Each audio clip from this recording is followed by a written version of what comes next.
Greetings viewers, and thanks for joining me out in the shop today. Another chilly day today, but that's alright. I'm ready to get started on the locker for the rear of the Tundra, and that gets me fired up. So I won't mind the cold today.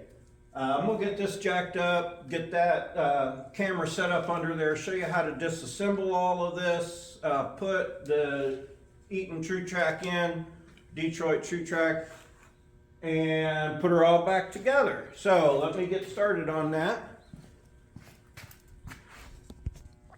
Now I have since put those extended travel high angle CVs in the front of this. Can't see them under there right now, but I went ahead and did that. I didn't show it because I've done that plenty of times. The T100's missing now. I got the engine out. I might show you how to replace that cam gear in case you ever encounter one that cracks like that one.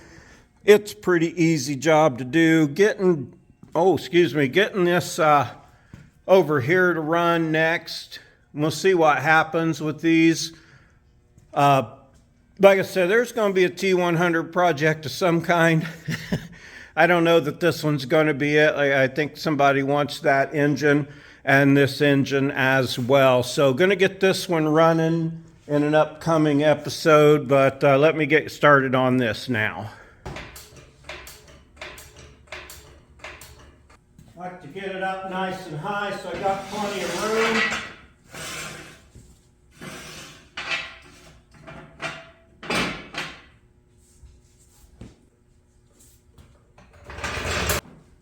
Give her the old shake test.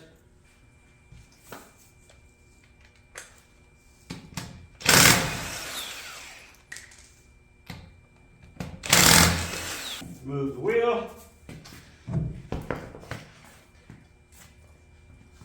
Okay, now I got the wheels off. I'm going to lube up all this parking brake stuff because one, I want to rebuild it. Two, it still needs to come off to get these axles out. The cable up front moves all right. I'll go ahead and spray all these nuts down in this brake line fitting because I got a feeling this has never been apart. So leave it up to me to mess it up, right? Very similar to taking apart the third gen axle that I've done before, but I'm going to show you on the Tundra anyway. So lube everything up real good. I'm going to try to get my cables loose and then my brake lines loose and cap those off. Alright, now I got both of these cables out. The pins were stuck. I had to deform them a little bit, but that's okay. I can get those pins the rest of the way out before I put it back together. That side over there works on the parking brake. This side over here is froze, but I can, make it move back and forth with pliers. I'm going to go ahead and get these drums off next so I can get a look at what those rear brakes look like. I'm going to need them off to rebuild this part here anyway. Hope you can see what I'm even talking about. But I want to get the shoes. I want to get a look at the brake shoes. You can thread the little 10 millimeter, the 12 millimeter bolts in to get the drum off. I'm going to do that. Then I'm going to make my brake line blockers, and I'll be right back. All right, here's what I'm talking about. Threading the bolts in. There's little holes right here that have threads in them in your drum, one on either side. They're the two that are closest and different from the ones that are between every stud. You just put those in, crank them down. They push against the axle face, go back and forth. If you're out and about and you need to do something to your brake in an emergency and you don't have these bolts to get that off with, give it a couple of smacks. That helps bring the other two sides out. You can tell when your bolt starts getting tight, and then you give her a couple of smackers. But anyway, where I was going with that, this is the same thread as your hood bolt, possibly other bolts on your vehicle. So if you had a problem, you were stuck and out and you needed to get this drum loose, you could take a hood bolt or two out and use those. So I'm gonna go ahead and get this one off, do the other one the same way, be back. All right, now under here, I've sprayed these down real well. When you first break this loose, if you have a line wrench and you like to use those, use that. Not a big fan of them most of the time, but I do seem to like to hit my head on my truck a lot. But that's not what we're here to talk about. Point I'm trying to make here, when you get this to come loose, you see how that line is wiggling with it? Wiggle your piece back and forth here, your flare fitting around that tube, and make sure that tube's not spinning. Take your time and do that, and pay special attention, especially something hasn't been apart in a long time or ever. You want to make sure you do that real well. I got this one loose. I'm going to move to the other side. Hope you can see what I was talking about with the brake line. That piece of tube wants to move with the fitting at first. And keep an eye on it the whole way off, because it can bind back up. And if you twist that line, you have to make one, which I ain't afraid to make a line. But I'd rather not, because I want to show you how to put in a locker and maybe do a brake job and rebuild your emergency brake. So we move to the other side, make sure I got that one right. I'll clue you back in on how I cap them off.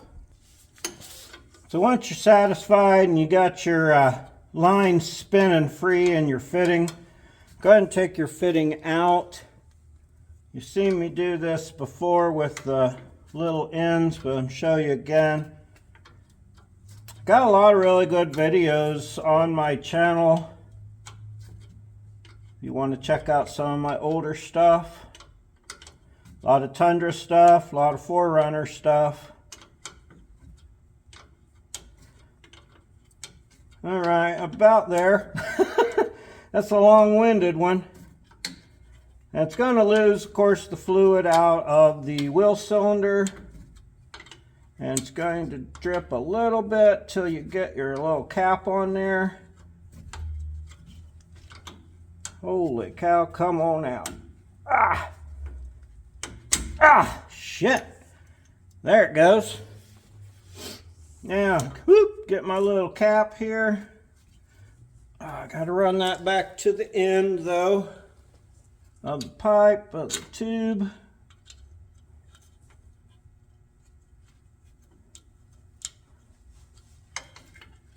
Still a little stiff on there. There we go. Now just slip these little caps I got made with rubber in the ends of them. Oop, that one's too big. Is this one too big? No, there we go. That's the right one for this side. I got several of them for different size brake fittings. I just take those little brass fittings and cut a piece of rubber up and stuff it in there. Kind of like that. Hope you can see that in the light maybe. Just a little brass fitting that threads on. That one's too big, but I've got others. Now's as good a time as any to go ahead and drain your fluid. That's a 24 millimeter. It should be plenty tight. I usually say pull your fill plug first to make sure that you can refill after you've drained. But I know I put this one in a little over a year ago when I got the truck. I redid this fluid, but it's gonna get redid again, and that's okay. Fresh fluid's never a bad thing. Always a good idea to keep your daily / tow rig / everything else truck in good order. And a little bit of metal shavings on there, but nothing serious.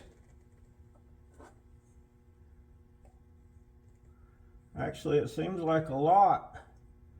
Seeing as how I cleaned that off a little over a year ago. So, good thing I'm going in. Still looks nice and clean. Yeah, I don't see any metallic-ies in there. All right, well, good time to take her apart and freshen it up then, eh?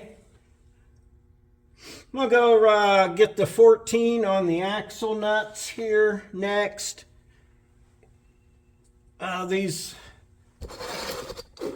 There's 4 here. You can get a 14 socket on all of those. I'm gonna go ahead and start pulling those out next so I can remove the axles. You will lose some lube out the end here even though you've drained it, because that axle will have lube on it, especially with it being cold. It's going to be sticky, so be prepared for a mess. Well, this far, got this side out, got your brake lines capped off, fluid all drained out. Time to go underneath and start removing all the 12mm bolts that hold that third member in. I'm going to try show you as much as I can of that anyway. Get this out, gotta get the drive shaft off, get this out, and it'll be lunchtime. Of course, the drive shaft bolts are next. I like to use these twist wrenches. Maybe showed you this technique before, and just squeeze them real hard and they get a little bit extra grip there. And you can work against yourself squeezing. It's a great way to get them loose and to crank them down really tight too. Now once you get all your bolts out, these have a centric in the middle to keep them perfectly aligned. So you may have to tap it up out of there. And this is out of the way for the time being. And we'll get started taking all these 12s out. What? Oh, there are 14s on this. Awesome. Let me go grab a 14 then. All right. So, oh, don't tell me these are all so tight. No, they're not. All right. I'm going to go around and repeat that process multiple times. Get these off of here. I'll come back and show you how to get this unit out. All right, once I got all the bolts out, now it's a matter of prying it up. Sometimes just a little something will get it. A little smackerel.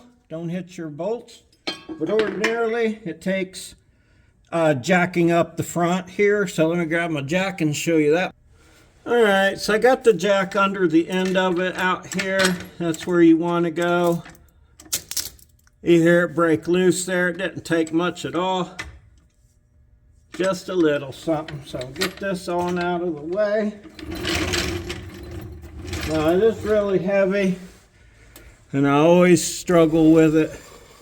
I'm gonna try to get it out of here real quick, like, and because I'm ready for lunch. Oh, this is going to be heavy. I never look forward to this part. They're always heavy. Every time. All right, here it comes. Ah! I didn't smash myself. Oh, I'll drop it on my chest this time. Good on me. Try and get a rag around it there so it doesn't drip all over the floor. All right. She's out. Awesome. Oh, where am I going here?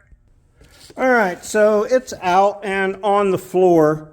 Main thing you'll notice different in these than the, like the 3rd gen one, are these trusses on the back, opposite or at the end of the caps there. That's supposed to give it extra strength. I'm pretty excited that they're on there. I've never taken one of these apart. I haven't installed a Detroit TruTrac in years, but I'm gonna go have lunch and come back and show you my way. Well, all right, viewers, you just missed everything because I lost the fucking video. Man, I hate pressing the wrong button and having the big fat fingers. But here's what you missed. This is held together with a truss on the back. These are 17s. It has stampings on the right side and not on the left, so I pulled it straight off like it came. Once I got that out, there was this shim on either side. I'm keeping them on the correct sides. I took this over to my press and pressed these on. I showed you how I did that using a board, so to be gentle on the bearing. Brought it back over here. Took the gear off. Showed you all the Loctite stuck in the threads. Boy, it pisses me off when I do shit like that. But anyway, it was as simple as pulling it apart. I'll show you when I put it back together. I did squirt some lube down in these holes. I did explain how the Detroit locker or the Eaton TruTrac, same thing, how it works and why I chose it. But now I'm just not going to go over all that again. Let me wire wheel these. Son of a gun, I hate when I lose video. But hey, let's not dwell on that, and let's put this biatch back together.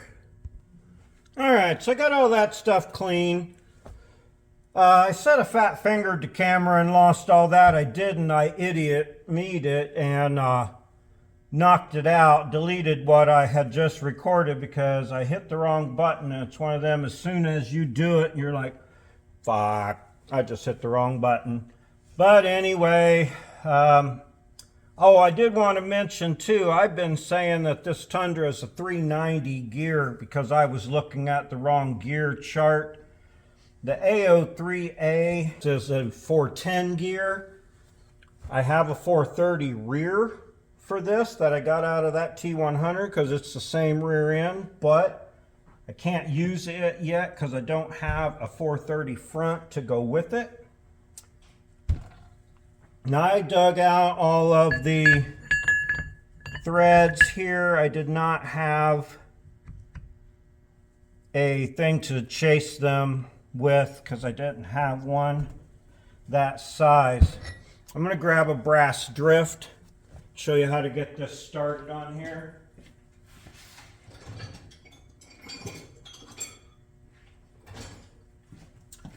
I do really hate it when I lose video because I'm sure I said something witty and clever, something really important, and showed you a tip or something that would have made it, you know, footage you would have wanted to see. But instead, I didn't do it that way. Now I give it a little so it doesn't just jump it up off the other side. You can kind of see it going down, back and forth. Now that you know you got it started, spin it over and check that all your bolts are lined up as good as they can be. Boy, it sure looks perfect. All right, now I'm gonna flip it back over. There we go. Tap her down some more. Use brass or copper or aluminum, something that is soft so it doesn't damage your gear, and if you get any crumbs in there, they're soft enough to smush. You know, that's why you use a brass drift or aluminum or even copper. All right, that is going really well. Sometimes if they're a bear, you can put the ring in the oven for a little bit or in a pot of boiling water and heat it up and bring it back out of that. Now this does come with red Loctite and I will be applying it, but not in the frickin' quantities that the last people did. And it is important that you wire wheel and get all that off and that these are dry, not wet with lube. Lube. Looby dooby. Oh, looby dooby, that's somebody else's phrase. Sorry, pumpkin or pudding. All right, so I'm going to test fit these first, make sure that they're going in like they should. There's still quite a bit to go. Mayhaps I should try and tap that down in there a little further first. I'm going to put a couple in here so it isn't going back and forth. Glad I checked that first. And there it goes. You see that? It slid right into place. And I even lost that bolt I thought I had threaded in there. All right, time to clean my hands. Time to clean this off. Time to put some red Loctite on my bolts and run them up in there. Okay, come on, red Loctite packet that you gave me. And you just need a little bit on there, like that. Can you see that amount of red Loctite on there? Probably not. Drop or two so that it runs up into the threads. And that's it. And do them all quick so you can run them all down before it starts to set up. So put a little drippy drop on each one there. We'll go around, do all that real quick. All right, now after you have those red Loctited in and you've torqued them down, I'll look up a torque spec for you and tell you what I find. See, that says 390 right here, stamped on the frickin' gear. What do I have? Hang on. All right, 1, 2, 3, 4, 5, 6, 7, 8, 9, 10, 11. And 1, 2, 3, 4, 5, 6, 7, 8, 9, 10, 11, 12, 13, 14, 15, 16, 17, 18, 19, 20. 20, 22, 23, 24, 25, 26, 27, 28, 29, 30. 1, 32, 33, 34, 35, 36, 37, 38, 39, 40, 41, 42. 42 divided by 11, that's 410. Well, no, that is 390. Because 42 and 11, okay, I had to do the math. I ain't gonna lie to you. I ain't a mathematician. I had to look it up. But I thought this was a 410, but it is a 390. So all this time I've been saying that I've been right. I'm gonna peel this axle off, or this bearing. Yeah, this old gasket off of there real quick. Specs, torque specs. On this ring gear, it says 92 foot-pounds. So listen now for torque specs. 92 foot-pounds for these bolts. I was walking off with my box there. The bearing end caps here that go on, it says 83 pounds. So 92, 83 for these. Okay, that's the only time I'm probably going to go over that. Now that I got those in though, I need to get my shims back in and my bearing caps on, and see if I can't make this whole thing go back together and work like it did before. I was kind of excited when I thought I'd misread it and I had 410s, but I'm back to a 390, and by golly, I like it. I'm happy with it. I'm proud of it. Oof. Proud of it. I just don't know why I should be proud of it. But anyway, enough about that. I'm still just upset about losing that footage, but let me get this in here with the slightest little tappity tap tap. Yeah, like that. All right, what do we got? That seems, oh, there we go. All right, man, that really, that backlash feels good. I'm going to put my caps on because it does not appear that there is adjustment made for this, and see what's happening here. Now those threads are nice and clean. There's no oil in the between on them.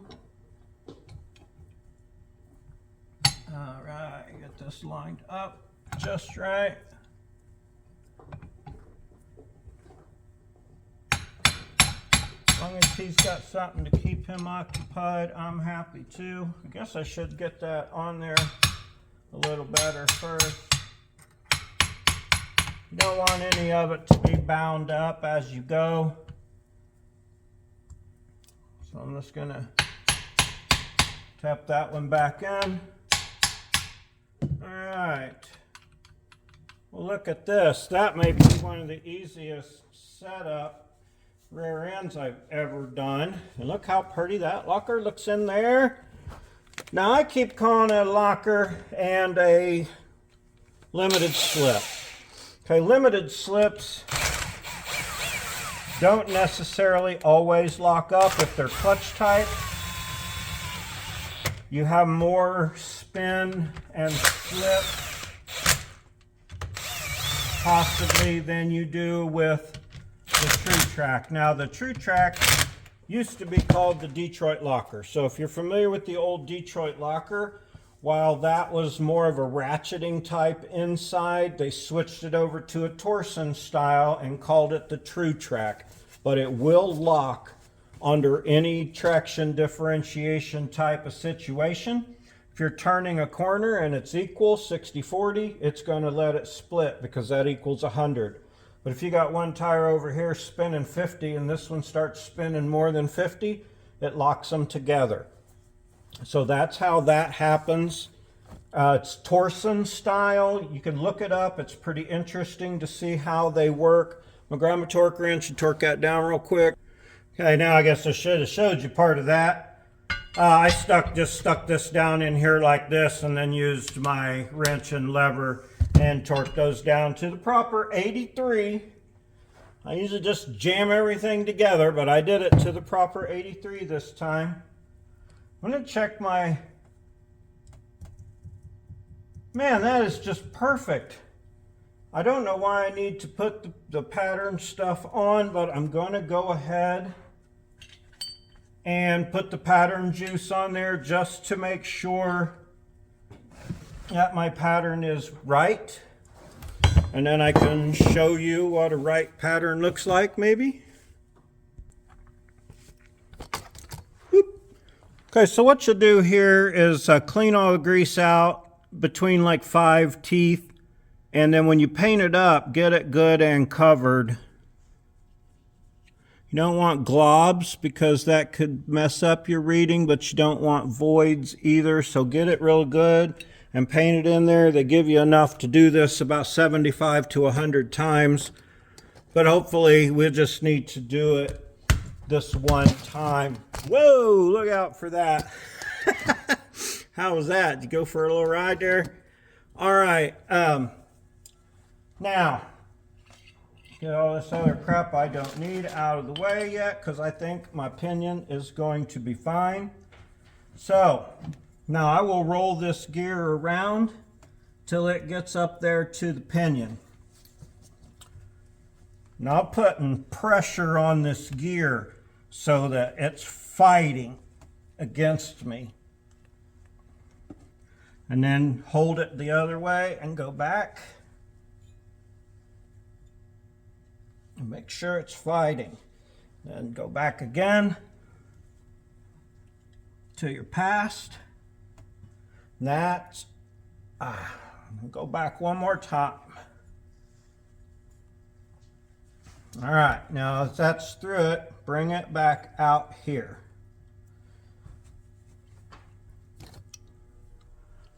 Okay, now that's my drive side. It's not too high, it's not too low, it's not too far in, it's not too far out. This is my coast side. You can see it in there. I kind of got too much on there and it smushed it down, but you can see that first one especially. That's really good bite. You can see it in the rest of them by how much it pushed down the yellow goop. But I could run it back through there 2 or 3 more times. There are lots of different places you can find what a good pattern looks like. That's a good pattern on both drive and coast. So this setup was like the easiest thing ever. Oh, but I wanted to say something about that. Hang on a minute. Now I was going to break this out to show you when I did this with the spanners.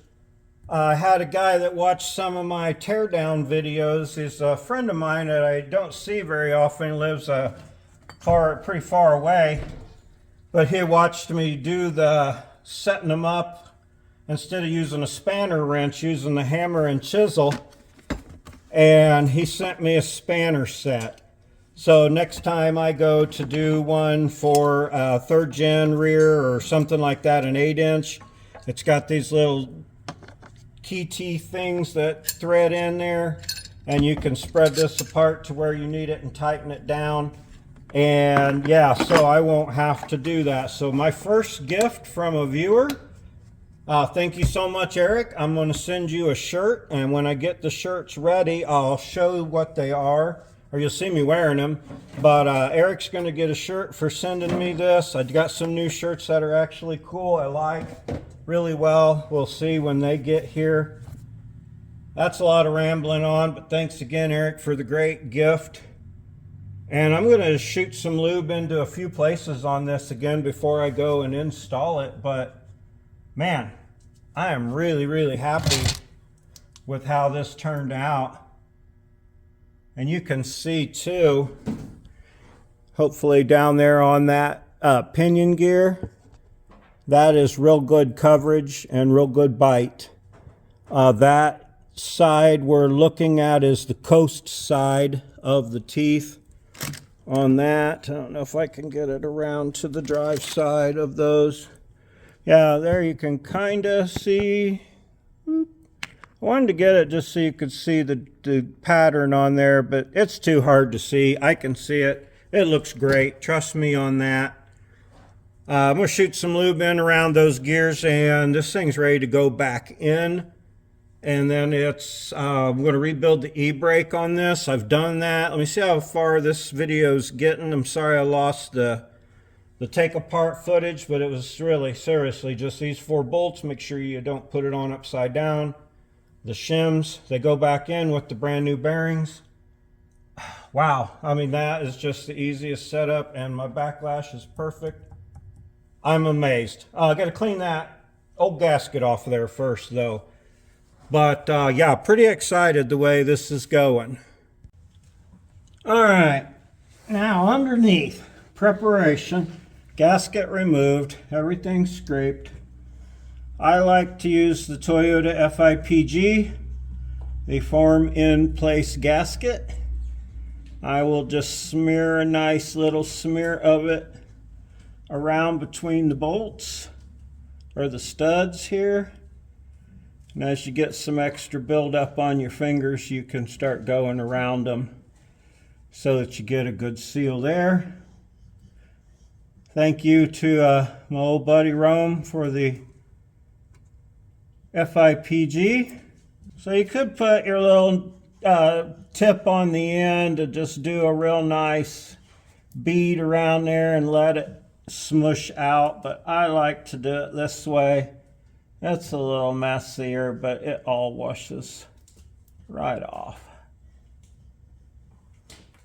So right there, one more. So enough about all of that. Let's get this thing on here now.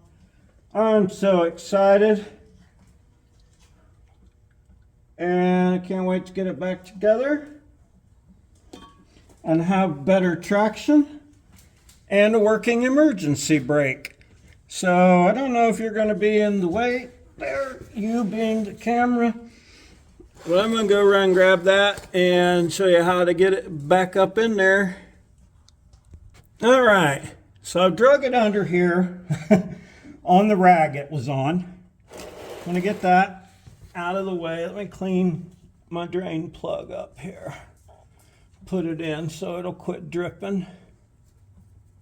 Get that nice and clean, and I can have a check on that at some point. Don't let me forget to tighten that down. Okay, so it's up there where it ain't dripping. Pretty happy as so far to see how this is going. Stand it up, drag it over, wipe all the grease off the bottom of it. scoot you out of the way a little more so I can get up here in your spot. Okay. Now, get it up on my knee. And then just kind of roll it up in there. Okay. Come on now. Why ain't it going?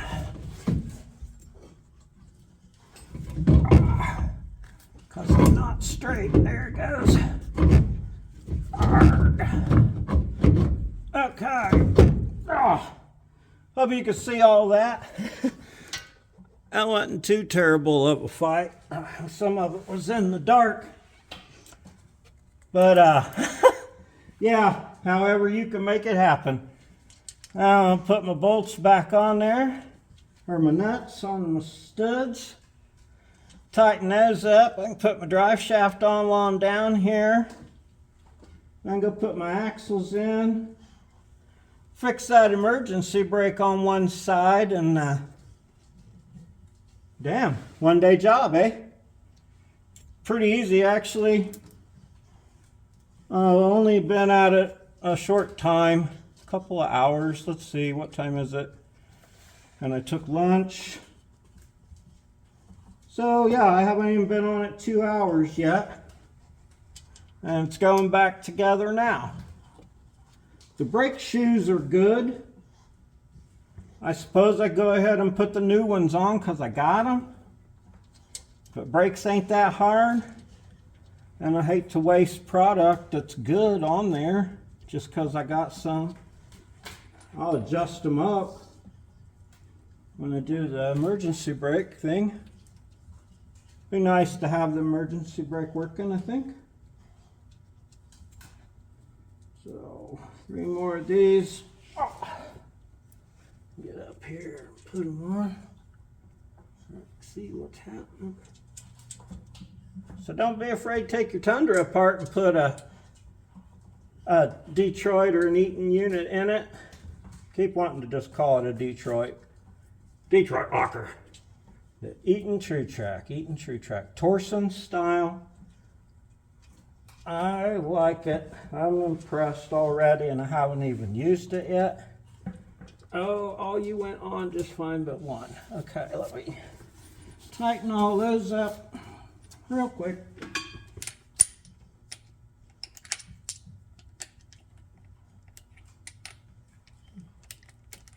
Come on now. There we go.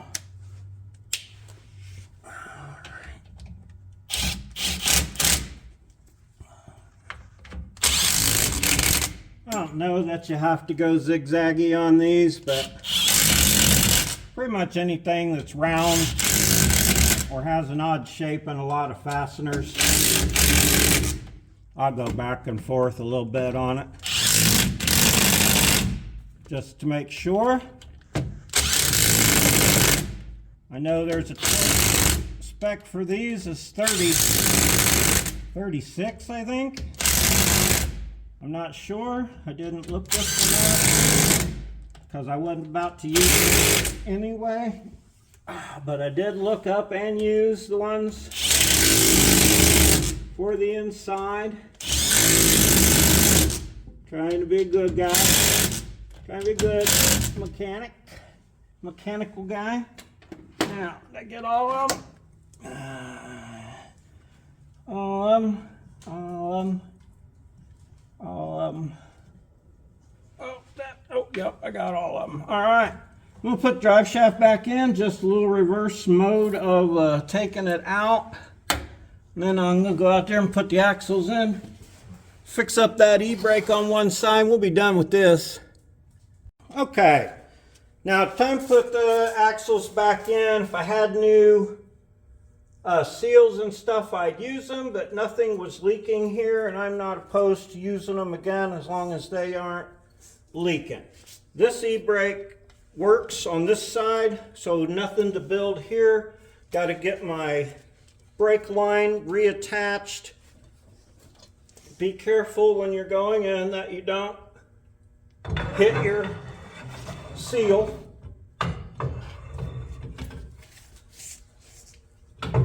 make sure you got your brake oriented in the correct direction. Line up your splines by spinning your axle. Boom, baby. Back together. 414s go back on the back. Hook that brake line back up. Be careful when you're moving it. I keep grabbing that one disgusting frickin' rag down there. Hang on a sec.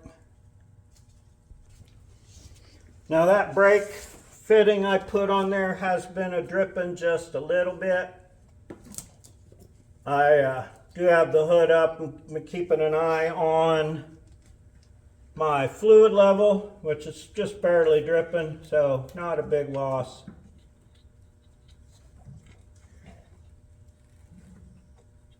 But you definitely don't want it to run low, because then you have to bench bleed your master cylinder all over again. I'm going to go ahead and tighten those down before I do the brake line.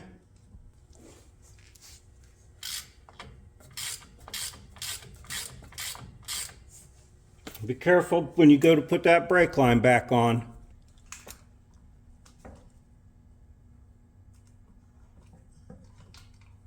You checking the balance on them tires, buddy?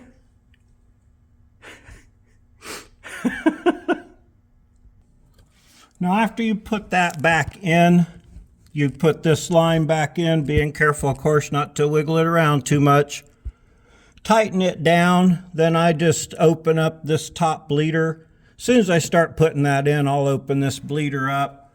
You shouldn't have too much air in it, but you might have some. Smack the wheel cylinder and stuff to try to help bring bubbles up.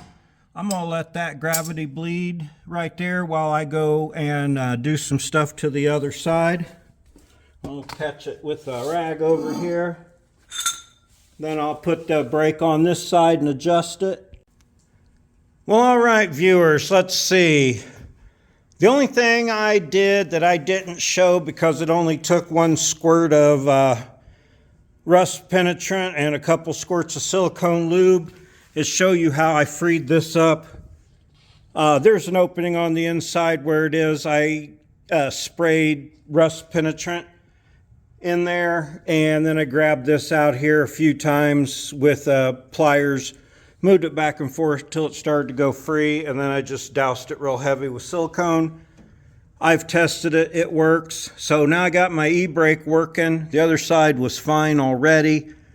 I got everything put back together. I gravity bled those brakes, adjusted the shoes up after I got the drums back on. I filled the rear end up with 80/90 because this locker doesn't take a special lube. Don't forget to top your brake fluid off. I'm going to put the wheels on and go for a drive tomorrow, because I'm done for the day and I got a mess to clean up still, and I got to go play with the dog. So thanks for joining me for this part. Sorry I missed the take apart and the pressing the bearings on, but I get better every day, or do I?